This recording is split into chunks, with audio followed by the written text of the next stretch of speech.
vous avez déjà dit que j'avais les pieds plats? Non? Ben justement, là, je reviens de chez mon podologue. Il est casse-pied. Il veut pas que je porte ses chaussures. Puis celle-là non plus.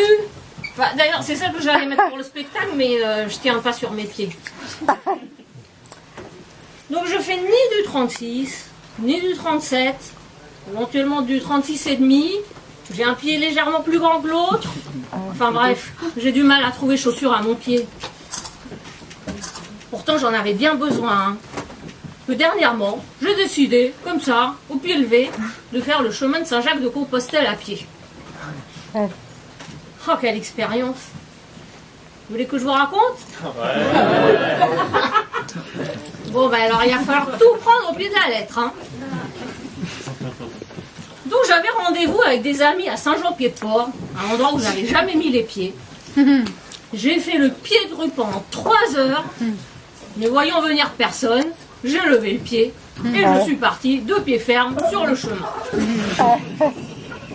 On croise de tout parmi les piétons. Des pieds beaux, des va-nu-pieds, des pieds tendres, des pieds noirs. Tiens, j'ai même croisé les pieds nickelés. On se demande ce qu'ils faisaient là, eux. Enfin oui, détrousser les pèlerins. N'empêche que j'ai failli perdre pied. Flochard m'a fait un croche-pied. Heureusement, je suis retombée sur mes pieds. Ah non, mais faut pas croire. Les pèlerins sont sur le pied de guerre. Ils n'ont qu'une idée en tête, c'est d'arriver les premiers à Saint-Jacques. On dirait qu'il faut une course à pied, ils y vont d'arrache-pied, n'hésite pas à vous donner des coups de pied, à vous couper l'herbe sous le pied. Oh là là. Moi, je me sentais vraiment pas sur le même pied d'égalité. J'ai décidé de prendre le contre-pied et j'ai mis sur pied une stratégie rien que pour leur faire un pied de nez.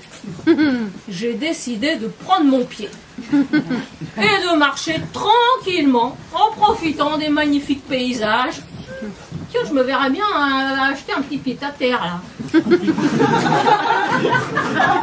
Donc j'y allais bon pied bon oeil à travers les pieds de vigne, tantôt à cloche-pied, tantôt à pieds joints.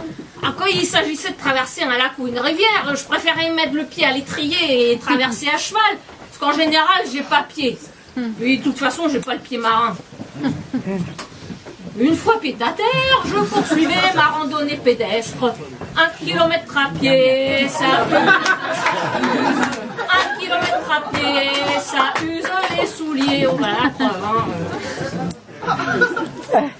Donc une fois pied à terre, je poursuivais ma randonnée pédestre.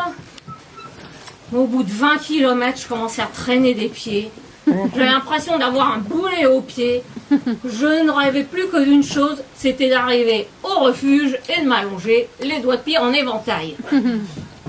Donc au premier village, j'ai fait des pieds et des mains, mais j'ai fini par trouver le refuge de plein pied sur la rue piétonne. Oh, les refuges d'une saleté. Ça pue des pieds.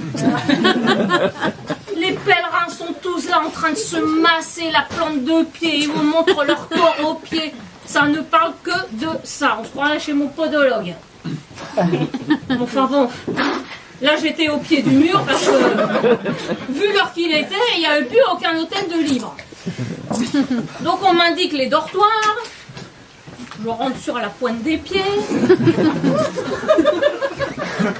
Je vois une couchette de libre.